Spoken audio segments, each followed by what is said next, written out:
우리에게 주시는 말씀은 이사야 6장과 7장입니다. 구약성경 974쪽에 있습니다. 우리 함께 드라마 바이블로 먼저 하나님의 말씀을 읽겠습니다. 제 6장.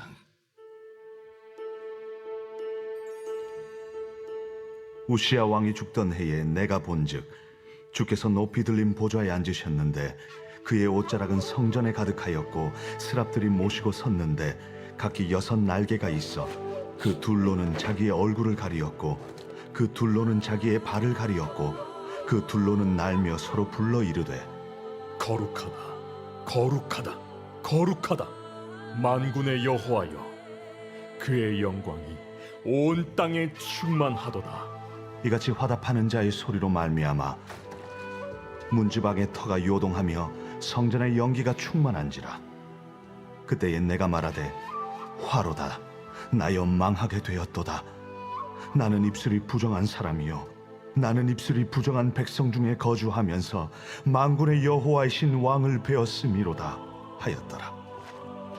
그때에 그 스랍 중에 하나가 부젓가락으로 제단에서 집은 바 핀수칠 손에 가지고 내게로 날아와서 그것을 내 입술에 대며 이르되 보라, 이것이 내 입에 닿았으니 내 악이 체하여졌고 내 죄가 사하여졌느니라. 내가 또 주의 목소리를 들으니 주께서 이르시되 내가 누구를 보내며 누가 우리를 위하여 갈꼬? 내가 여기 있나이다, 나를 보내소서. 가서 이 백성에게 이르기를 너희가 듣기는 들어도 깨닫지 못할 것이요 보기는 보아도 알지 못하리라 하여 이 백성의 마음을 둔하게 하며 그들의 귀가 막히고 그들의 눈이 감기게 하라. 염려하건대 그들이 눈으로 보고 귀로 듣고 마음으로 깨닫고 다시 돌아와 고침을 받을까 하노라. 주여, 어느 때까지니이까? 성읍들은 황폐하여 주민이 없으며 가옥들에는 사람이 없고 이 토지는 황폐하게 되며 여호와께서 사람들을 멀리 옮기셔서 이 땅 가운데 황폐한 곳이 많을 때까지니라. 그 중에 10분의 1이 아직 남아 있을지라도 이것도 황폐하게 될 것이나 밤나무와 상수리나무가 배임을 당하여도 그 그루터기는 남아 있는 것 같이 거룩한 씨가 이 땅에 그루터기니라. 제 7장. 우시아의 손자여 요담의 아들인 유다의 아하스 왕 때에 아람의 르신 왕과 르말리아의 아들 이스라엘의 베가 왕이 올라와서 예루살렘을 쳤으나 능히 이기지 못하니라. 어떤 사람이 다윗의 집에 알려 이르되 아람이 에브라임과 동맹하였다 하였으므로 왕의 마음과 그의 백성의 마음이 숲이 바람에 흔들림같이 흔들렸더라. 그때에 여호와께서 이사야에게 이르시되 너와 내 아들 스왈야숲은 윗못 수도 끝 세탁자의 밭 큰 길에 나가서 아스를 만나 그에게 이르기를 너는 상가며 조용하라. 르신과 아람과 르말리아의 아들이 심히 노할지라도 이들은 연기나는 두 부직갱이 그루터기에 불과하니 두려워하지 말며 낙심하지 말라. 아람과 에브라임과 르말리아의 아들이 악한 꾀로 너를 대적하여 이르기를 우리가 올라가 유다를 쳐서 그것을 쓰러뜨리고 우리를 위하여 그것을 무너뜨리고 다베일의 아들을 그 중에 세워 왕으로 삼자 하였으나 주 여호와의 말씀이 그 일은 서지 못하며 이루어지지 못하리라. 대저 아람의 머리는 다메섹이요 다메섹의 머리는 르신이며 65년 내에 에브라임이 패망하여 다시는 나라를 이루지 못할 것이며 에브라임의 머리는 사마리아요 사마리아의 머리는 르말리아의 아들이니라. 만일 너희가 굳게 믿지 아니하면 너희는 굳게 서지 못하리라. 여호와께서 또 아하스에게 말씀하여 이르시되 너는 내 하나님 여호와께 한 징조를 구하되 깊은 데서든지 높은 데서든지 구하라. 나는 구하지 아니하겠나이다. 나는 여호와를 시험하지 아니하겠나이다. 다윗의 집이여 원하건대 들을지어다. 너희가 사람을 괴롭히고서 그것을 작은 일로 여겨 또 나의 하나님을 괴롭히려 하느냐? 그러므로 주께서 친히 징조를 너희에게 주실 것이라. 보라, 처녀가 잉태하여 아들을 낳을 것이요 그의 이름을 임마누엘이라 하리라. 그가 악을 버리며 선을 택할 줄 알 때가 되면 엉긴 적과 꿀을 먹을 것이라.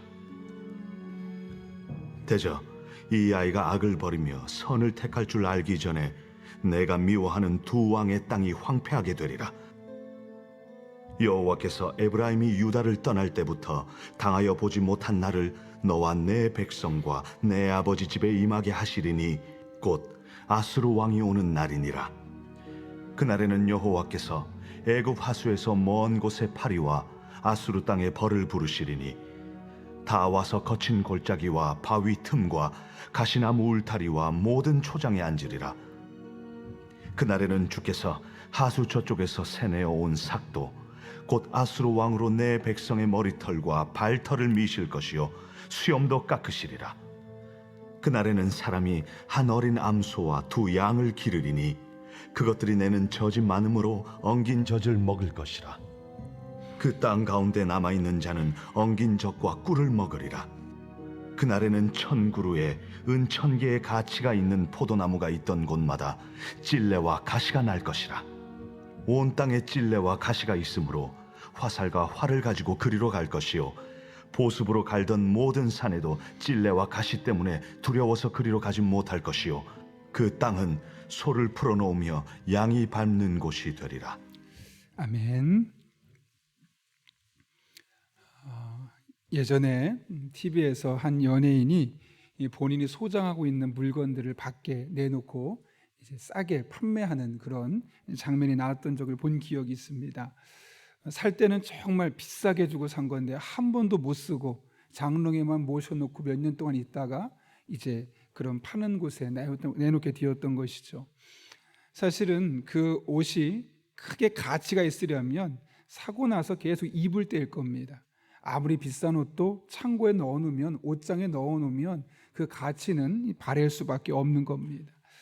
물건은 그것이 쓰여질 때 가장 큰 가치를 발휘하는 것과 같이 우리 인간도 마찬가지입니다. 우리 사람이 하나님의 영광 위에 쓰임받게 될 때 그 사람이 가장 가치 있는 존재가 되는 것이죠. 오늘 본문의 말씀은 이사야 6장, 7장 우리가 읽었지만 오늘 6장 말씀을 중심으로 살펴보려고 하는데요. 오늘 이사야 6장은 우리가 잘 아는 것처럼 이사야가 하나님께 부르심, 소명을 받는 장면입니다. 다시 말하면 그동안도 왕궁 예언자로서 하나님 앞에 서 있던 사람이었긴 했지만 더더욱이 하나님의 사람으로서 분명히 인식되고 내가 남은 한 평생을 어떻게 살아야겠다라고 분명한 소명을 인식하는 장면이 오늘 이사야 6장의 말씀이라는 것이죠.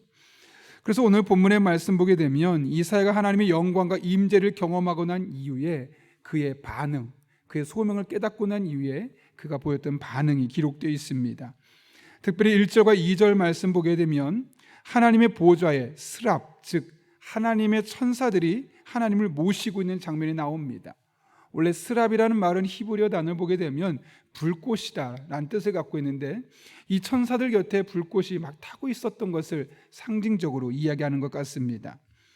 그런데 그 스랍들이 어떻게 하고 있다고 말합니까? 오늘 본문 보게 되면 2절이 이렇게 되어 있죠. 스랍들이 모시고 섰는데 각각 6날개가 있어 그 둘로는 자신의 얼굴을 가리었고 그 둘로는 자기 발을 가리었고 그 둘로는 날며. 여기 얼굴을 두 날개는 얼굴을 가리고 두 날개는 발을 가리고 두 날개로는 날고 3절은 하나님의 거룩하심을 거룩하다 거룩하다 거룩하다 3번에 걸쳐서 찬송하고 있음을 이야기하고 있습니다. 여기서 두 발과 두 얼굴을 가렸다는 것은 거룩하신 하나님 앞에 천사조차도 너무나 부끄럽고 자신들이 얼마나 초라한 존재인지를 알고 감히 드러낼 수 없어서 가렸다라는 의미를 갖고 있습니다. 그런데 여러분 이것이 비단 천사만의 반응이 아님을 보게 됩니다. 이 같은 천사가 스랍이 하나님 앞에 얼굴을 가리고 발을 가리고 두 날개로 날면서 거룩하다 거룩하다라고 이야기하고 있을 때 그 스랍을 보고 보였던 이사야의 반응이 5절에 어떻게 기록되어 있습니까? 같이 한번 읽어볼까요? 시작. 그때 내가 말하되 화로다 나로 망하여 되었도다. 나는 입술이 부정한 사람이요 나는 입술이 부정한 백성 중에 거주하면서 만군의 여호와이신 왕을 배웠음이로다 하였더라. 아멘. 5절을 보게 되면 마치 스랍이 하나님 앞에서 두 날개로 얼굴과 발을 가렸던 것처럼 오늘 이사야도 하나님 앞에 자신이 얼마나 큰 주인인지를, 자신이 얼마나 보잘것없는 존재인지를 깨닫게 됩니다. 그리고 화로여 나로 망하게 되었도다. 내가 얼마나 죄가 많고 내가 얼마나 부족하고 하나님 앞에 내설 것이 얼마나 없는 존재인지를 다시 한번 깨닫게 되는 것이죠. 여러분, 이사야는 선지자였습니다. 그것도 왕궁에서 예언하던 선지자였습니다. 당연히 많은 사람들이 그의 예언의 메시지를 무시할 수 없었습니다. 그리고 많은 사람에게 그 당시에 8세기 예언자로서 꽤 괜찮은 선지자로서 인식되고 있었습니다. 그래서 여러분, 이사야 1장에 보게 되면 무려 3명, 4명 왕에 걸쳐서 계속해서 왕궁 선지자로 일하고 있지 않습니까? 그런데 자신이 선지자고, 더군다나 왕궁 선지자고 여러 왕들에게 인정받는 사람이었음에도 불구하고 거룩하신 하나님 앞에서 자신이 얼마나 부족한 존재인지, 내가 얼마나 죄와 허점투성인지를 그가 깨닫게 되었다는 것이죠. 여러분, 하나님 앞에서는 이 모든 것이 수포가 되지 않겠습니까? 그 사람이 얼마나 인정받고 있는지, 그 사람이 얼마나 똑똑한지, 그 사람이 얼마나 많은 돈을 갖고 있고 얼마나 많은 능력을 갖고 있는지는 하나님 앞에 아무도 중요하지 않다는 겁니다. 내 지식과 내 경험과 내가 가진 모든 것이 하나님 앞에는 얼마나 부족한 것인지를 철저하게 깨닫게 되는 겁니다.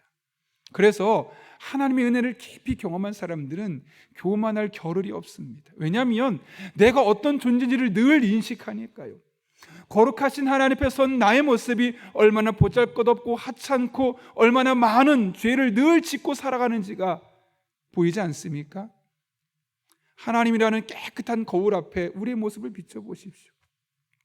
나의 모습 중에 의롭다고 생각하는 것들, 이 정도면 꽤 괜찮지, 나만큼만 해도 그렇게 나쁜 건 아니야 라고 생각하고 다른 사람을 평가하고 판단했던 그 모습들이 얼마나 보잘것없고 얼마나 죄악된 모습이었는지를 깨닫게 되는 겁니다. 그런 의미에서 교회 다니면서도 난 뭔가 잘할 수 있어, 나 정도면 괜찮아 라고 말하면서 상대적으로 누군가를 평가절하하고 누군가의 실수를 다 끄집어내어서 발기갈기 찢어내며 만천하에 드러내는 행동들은 사실 거룩하신 하나님의 임재를 경험하지 못하고 있는 사람들의 모습일 수밖에 없습니다. 하나님 앞에서 우리 모두는 다 똑같습니다. 높은 마음을 낮추고 겸손하게 하나님을 섬기고 사람들을 섬기는 그런 하나님의 종들 될 수 있기를 예수님의 이름으로 축원합니다. 이사야가 하나님 앞에서 철저히 낮아지고 있을 때 스랍 중에 하나가 이사야에게 다가옵니다. 오늘 본문 6절과 7절의 말씀을 보게 되면 스랍이 제단에서 핀 숯을 가져와 이사야의 입술에 대며 너의 모든 죄와 악이 사해졌다라고 선언하는 것을 보게 됩니다. 이게 무슨 말이겠습니까? 지금까지는 이사야가 감히 하나님 앞에 설 수 없는 존재였다면 이제 내가 너의 모든 죄를 씻었어, 내 앞에 설 자격이 있어, 너의 죄는 용서받았어 라고 이야기하고 있는 것이죠. 그때 하나님께서 뭐라고 말씀하시냐, 8절인데요 같이 한번 읽어볼까요? 시작. 내가 또 주의 목소리를 들으니 주께서 이르시되 내가 누구를 보내며 누가 우리를 위하여 갈꼬 하시니 그때 내가 이르되 내가 여기 있나이다 나를 보내소서 하였더니, 하나님께서 말씀하십니다. 내가 누구를 보내며 누가 나를 위해 갈까? 이게 무슨 말일까요?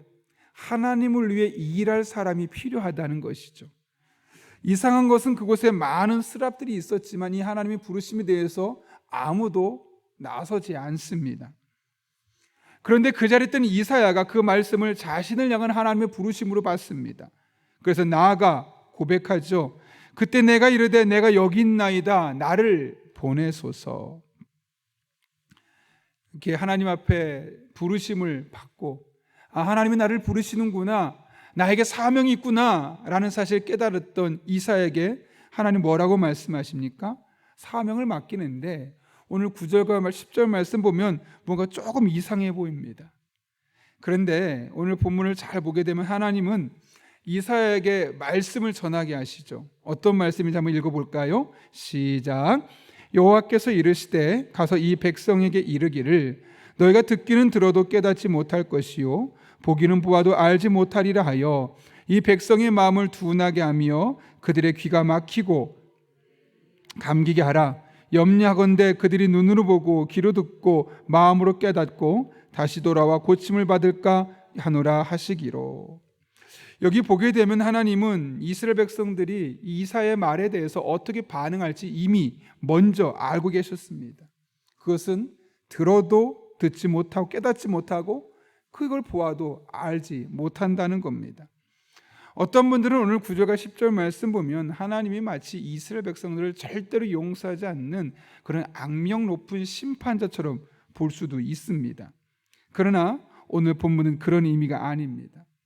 오늘 9절과 10절을 통해 하나님이 말씀하시고 싶은 것이 무엇이냐면 너희가 지금 그런 존재다. 너희가 지금 그런 영적인 상태에 놓여 있다는 것을 적나라하게 보여주기 위해서 이렇게 말씀하고 있는 것이죠. 그러면서 현재 이스라엘 백성들이 아무리 이사야가 가서 하나님의 말씀을 전하고 복음의 말씀을 전해도 들어도 듣지 못하고 보아도 깨닫지 못할 그럴 영적인 상태에 있다. 이야기가 무슨 말이게요? 계속해서 전하라는 것이죠. 그래서 11절을 보면 어떻게 말합니까? 내가 이르되 주여 어느 때까지일까? 하나님 도대체 그들은 언제까지 받아들이지 않고 저는 언제까지 하나님의 말씀을 전해야만 하는 것입니까? 라고 물었더니 말씀하십니다. 주께서 대답하시되 성읍들은 황폐하여 주민이 없으며 가옥들에는 사람이 없고 이 토지는 황폐하게 되며 12절 여호와께서 사람들을 멀리 옮기셔서 이 땅 가운데 황폐한 곳이 많을 때까지니라. 이게 무슨 말이겠습니까? 이 땅의 모든 사람이 다 죽고 토지가 황폐해질 때까지 계속 그들이 모두 다 죽고 이 세상이 끝나는 그 순간까지 돌이키지 않고 돌이키지 않아서 마지막 남은 사람이까지 남아있지 않을 때까지 하나님은 계속해서 그들에게 복음의 말씀을 전할 것을 이야기하고 있는 것이죠. 여러분, 이게 도대체 무슨 말씀일까요?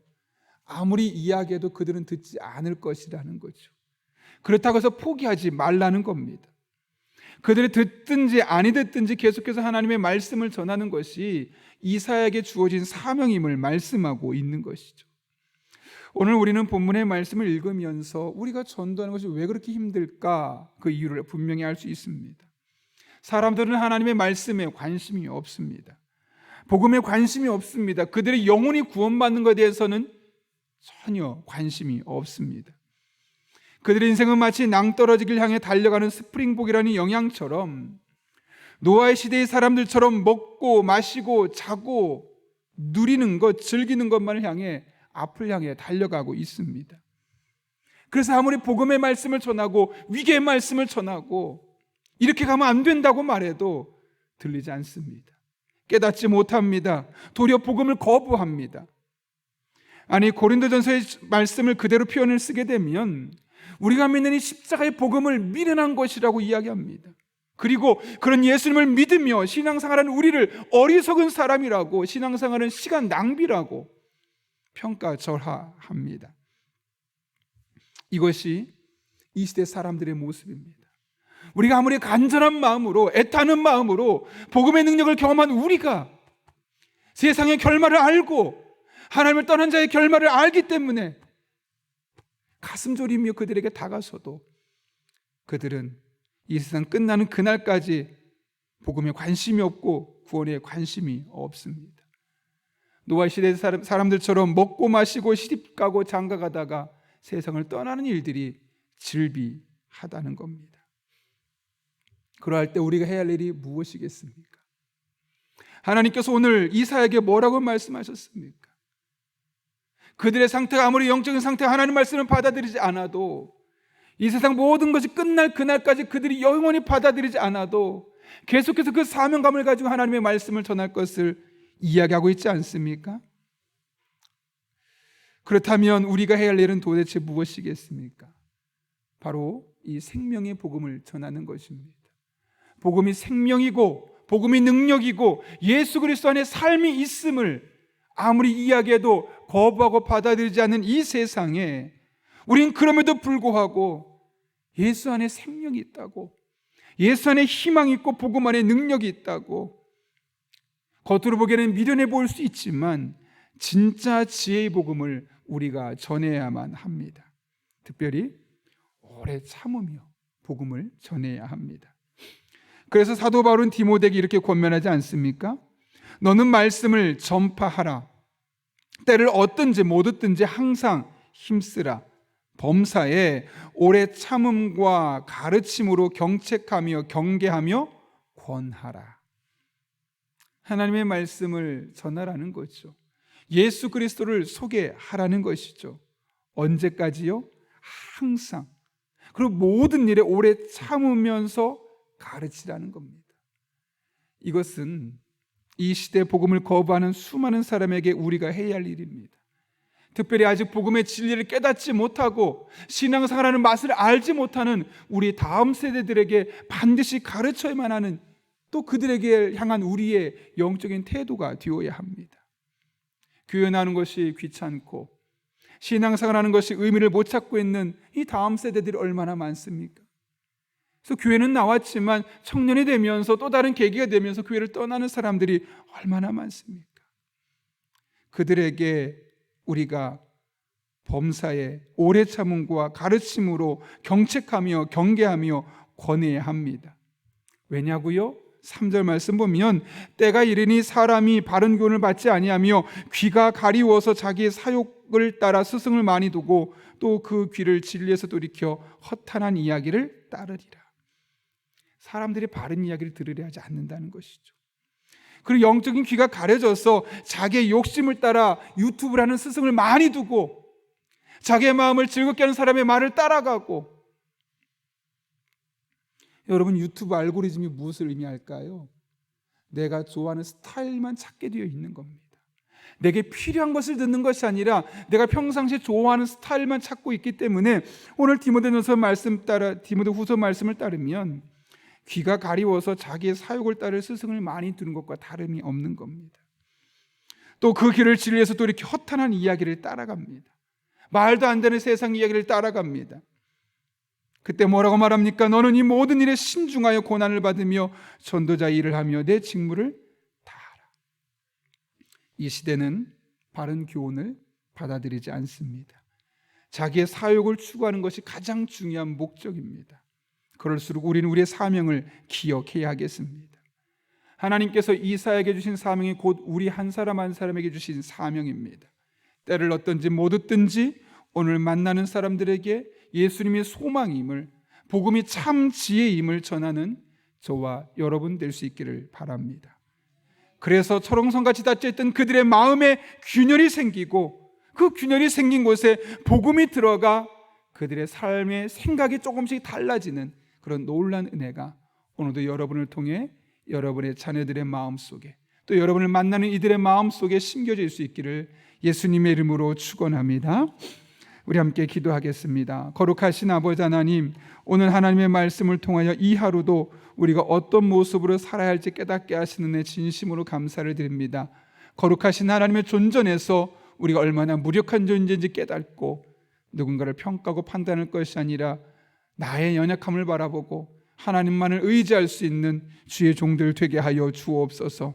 특별히 이 세상은 복음을 받아들이지 않지만 우리가 듣든지 아니 듣든지 복음의 말씀으로, 범사의 오래 참음과 가르침으로 말씀을 전파하기에 힘쓰는 주의 종들 되게 도와주시고, 그럴 때 철옹성 같았던 그들의 마음의 문에 균열이 생기고 마침내 열려지는 놀라운 은혜가 임하게 하여 주옵소서. 예수님의 이름으로 기도하옵나이다. 아멘. 주님께서 가르쳐준 기도하겠습니다. 하늘에 계신 우리 아버지, 아버지의 이름을 거룩하게 하시며 아버지의 나라가 오게 하시며 아버지의 뜻이 하늘에서와 같이 땅에서도 이루어지게 하소서. 오늘 우리에게 일용할 양식을 주시고 우리가 우리에게 잘못한 사람을 용서해 준 것 같이 우리 죄를 용서해 주시고 우리를 시험에 빠지지 않게 하시고 악에서 구하소서.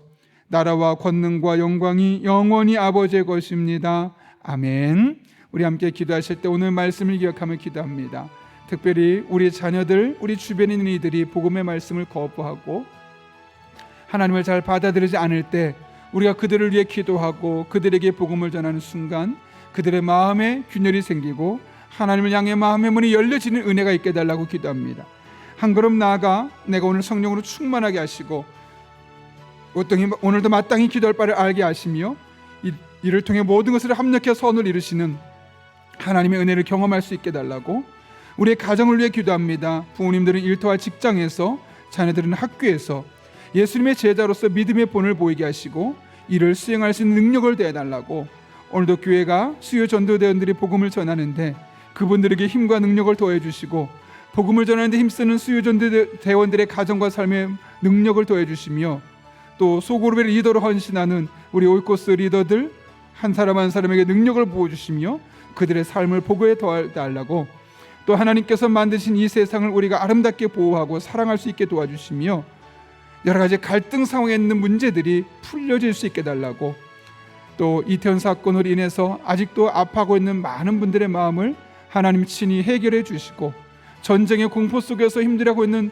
이 땅에 있는 또 전 세계적으로 어려움을 겪고 있는 나라들에게도 하나님의 복음이 들어가는 놀라운 은혜가 있게 달라고 또 우리가 가져온 기도 제목과 우리가 함께 기도할 분들의 기도 제목을 놓고 하나님의 도우심을 구하며 간절한 마음을 함께 기도하겠습니다. 거룩하신 아버지 하나님, 오늘 우리를 불러주신 은혜 감사합니다. 복음의 말씀을 거부하는 세상 속에서 듣든지 아니 듣든지 사명감을 가지고 그들의 마음에 영적인 균열이 일어나도록 늘 하나님의 말씀을 전하는 우리들 되게 하여 주옵소서. 오래 참으며 그들에게 복음의 말씀을 전하기를 원합니다. 당장은 쉽게 변할 것 같지 않아 보이지만 우리가 복음의 말씀을 붙들고 나아갈 때 마음의 문이 열리게 도와주시고 은혜로 친히 함께 주셔서 하나님의 영광이 온전히 그들에게도 경험될 수 있도록 주님 인도하여 주옵소서. 말씀에 관심이 없는 세상, 복음에 관심이 없는 세상, 먹고 마시고 시집가고 장가가고 놀고 즐기는 것이 온통 관심의 세상 속에 복음의 능력을 전하고 하나님의 사랑을 전할 수 있는 우리들 되게 도와주시고 그럴 때 우리의 기도와 우리의 복음을 전하는 그 순간 다쳤던